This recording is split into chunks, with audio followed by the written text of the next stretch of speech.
I walked into CN and Chime's house today, into their complex. And along the way, there were these wonderful people out walking their dog. 4 people with 3 really good looking, gorgeous dogs. So I stopped along the way and said, "What is the name?" And they were delighted that an old gray-headed guy like me stopped along the way to see their pretty dogs. So I said to them, "All dogs go to heaven." And they said, "Yay, they sure do." So then I said to them, "Well, I hope they take their people with them." So today I want to talk to you about all dogs go to heaven. And that may be a dispute for some of you folks theologically, but who cares? They're God's creatures. He created them. One of my favorite men, who I consider somebody who really had personal knowledge, is John. He wrote the Gospel of John, and he said, "Without Jesus was not anything made that was made." That's John chapter 1, verse 1. So if he made you and me, he certainly made dogs. I mean, if all things are made by him, then the dogs are made by him. Now I have a question for you folks. Have you ever known God to waste anything? So therein I said, think, all right, well, dogs must go to heaven because God never wasted anything. He made them and he made us. The difference between dogs and us is really quite amazing. Moses said that God breathed on man and he became a living soul. Now, do dogs have a soul? I don't know. Why are you asking me that? I believe that man has a soul, though, because I'm looking at CN. CN's got a soul. He thinks about things in a deeper way than my Bichon does. So, what is there about some people that they think deeper than does a dog? Well, my Bichon sees and knows and senses things that I don't, so does that make him smarter than me? Probably in some areas. But in some areas I have a greater sensitivity than does he. So now I want to talk to you about Vince Lombardi. Vince Lombardi was a famous coach of the Green Bay Packers, and he became a national symbol of single-minded determination to win. In 9 seasons as head coach of the Green Bay Packers, who were up to that time pretty moribund outfit, a bunch of losers, he led that team to a championship of the National Football League, and in the last 2 seasons he was there, he won the first 2 Super Bowls.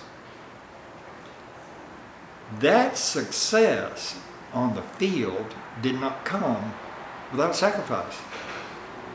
Because what Lombardi did is that he put a regimen on his players, the most of whom had been pretty much accustomed to defeat.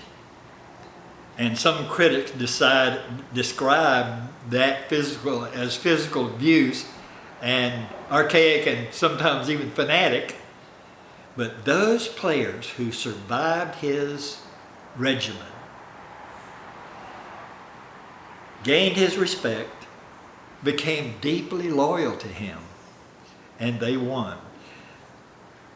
Lombardi said, winning is not a sometime thing, it's an all the time thing. You don't win once in a while. You don't do the right thing once in a while. You do the right thing all of the time. Winning is a habit. There's nothing like winning, he said.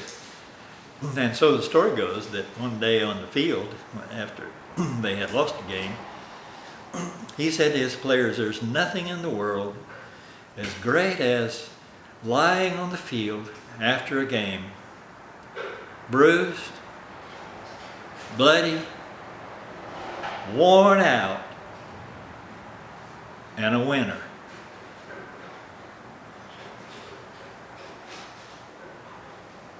He also said there's nothing like winning. And you know, we have that mindset in America today. But the strange thing about winning is there's losers. So I want to talk to you all who are losers today, please. The losers can be winners, and it's not a simple. It's not a hard thing to do, to be a winner all the time. Be a winner at life. Whether you're walking a dog and you're enjoying the outdoors and fresh air in this virus season, or whether you're at work, or whether you're doing chores today at home, you can be a winner. There's always losers, though, because Jesus said, "Straight is the gate and narrow is the way, and few there be that find it." So I hope you're one of the few today. I hope your dog leads you to heaven today. I hope that you can find the way. And I call this thing of losing at life a death of a vision. I'm thinking about Max Harris, who lives in my neighborhood. Max is fresh out of college. He's a young guy. He got a job as manager of John Ossoff's campaign for the U.S. Senate. His dad told me recently that Max wanted to go to Washington and bring democracy back to America. So did you know that even democracy is death of a vision? Those men who sacrificed their lives, their wealth, their sacred honor to establish a republic have death of a vision today because they did not see democracy as a good thing. What is democracy anyway? That means you get to do what you want to do. Therein lies the problem, is that most of us follow that path. We just do what we want to do. We forget about our parents. Many of them saved and sacrificed and gave us a head start and had a desire, dream, a vision for us. And then we went out and did our own thing. We went our own way. That sometimes is death of a vision to them. Sometimes the death of the vision to us too, because we have aspirations that don't work out. So how do you respond? I speak to those of you who are troubled about Black Lives Matter. I have a neighbor who is a war hero, a great big strong husky black man. He was shot down in a helicopter, and I asked him the other day, I said, Montana, did Black Lives Matter? And boy, did Montana get it. He quickly said, all lives matter. So those of you who are rioting, burning, pillaging your neighbor's business, how's it going for you today, the stuff that you got? How's your life better? For those of you who lost in a presidential campaign, or whoever you voted for didn't win, what are you going to do with the rest of your life now as a loser?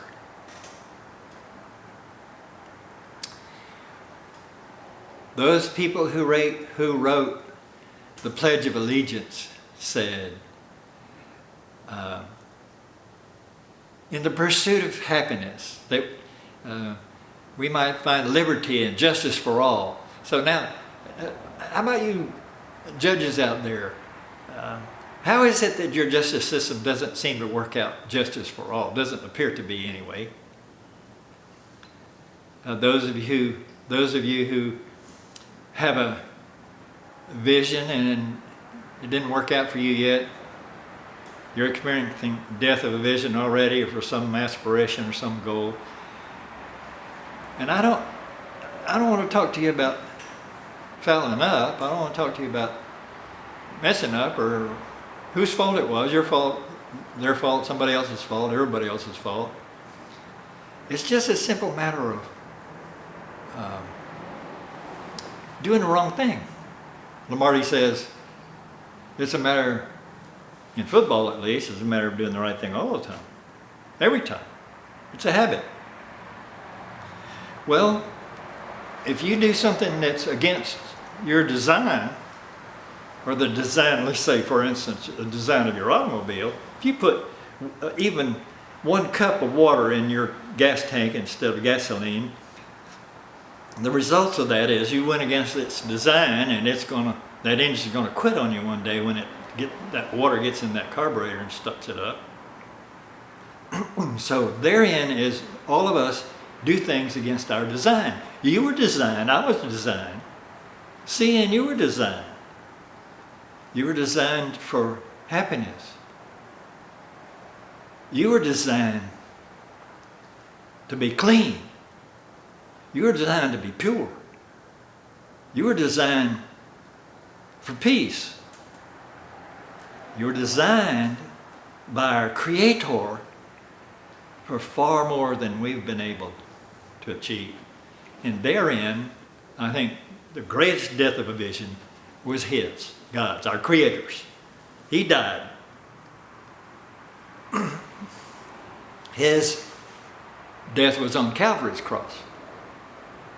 But death of a vision didn't end there. And yours doesn't need to either. So I invite you today to, like this, send me a question if you want to be a winner. An every time, all time winner. You want to go to heaven with your dog. Now, like this video and send me a comment. Let me know how you want, what your questions are. I would love to answer back. I would love to hear from you. Would love even your criticisms or your objections, whatever. So I pray you'd have a blessed day today. Have a good day.